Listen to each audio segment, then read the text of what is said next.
কবিতার নাম রাজনীতি। কবি তপন কুমার মাহাতো। রাজনীতি এই হচ্ছে রে ভাই মানুষ মারার গারদখানা। রাজনীতি আজ করে না তো মানুষ গড়ার কারখানা। রাজনীতি আজ করেছে যারা, তাহারাই তো বসে আছে টাকার পাহাড়খানায়। তাহারা রাজনীতিটা করেছে দেখো রোজি রোজগারের উপায়। রাজনীতিটাকে করেছে দেখো তাহারা ব্যবসায় পরিণত। তাই রাজনীতিটা আজ হয়েছে দেখো মানুষ মারাই পরিণত।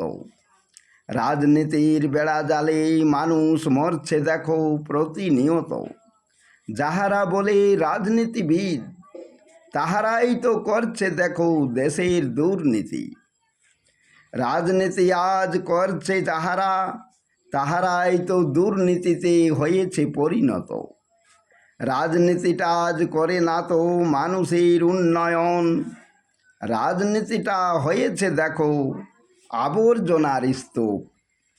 আমাদের দেশে রাজনীতিটা করছে দেখো দেশের অমঙ্গল। তাই তো রাজনীতিটা হয়েছে দেখো হামলাকারীর দল। রাজনীতিটা করছে অদল বদল রাজনৈতিক নেতার দল। দেশটাকে করেছে ছারখার রাজনৈতিক সর্বনাশার দল। রাজনৈতিক নেতাদের দুর্নীতির বিরুদ্ধে রুখে দাঁড়াইলেই আমাদের হতে হবে বলিদান।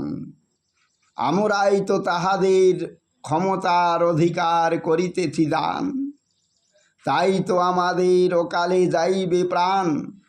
যাহারা অন্যায়ের বিরুদ্ধে রুখে দাঁড়ায়, তাহারাই তো হয় অমানুষ।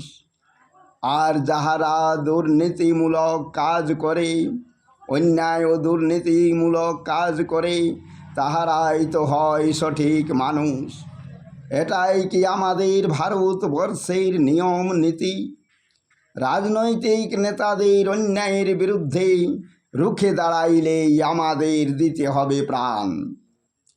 রাজনৈতিক নেতারাই রাজনীতিকে কালিমা লিপ্ত ও রক্তে রাঙায়েছে আজ। তাই তো আমরা পাইনি সুবিচার বঙ্গভূমির বুকে আজ। আমাদের মুখ্যমন্ত্রী বলিতেছেন ভাই, ধর্ষিতার পরিবারকে আমি 10 লক্ষ টাকা দিতেই পারি আইন লোপাট করিবার তরে। তাই তো তিনি হয়েছেন আজ মুখ্যমন্ত্রী থেকে মূর্খমন্ত্রীতে রূপান্তর। তিনি এই তো আজ রাজনীতিকে কালিমা লিপ্ত ও রক্তে রাঙায়েছে আজ।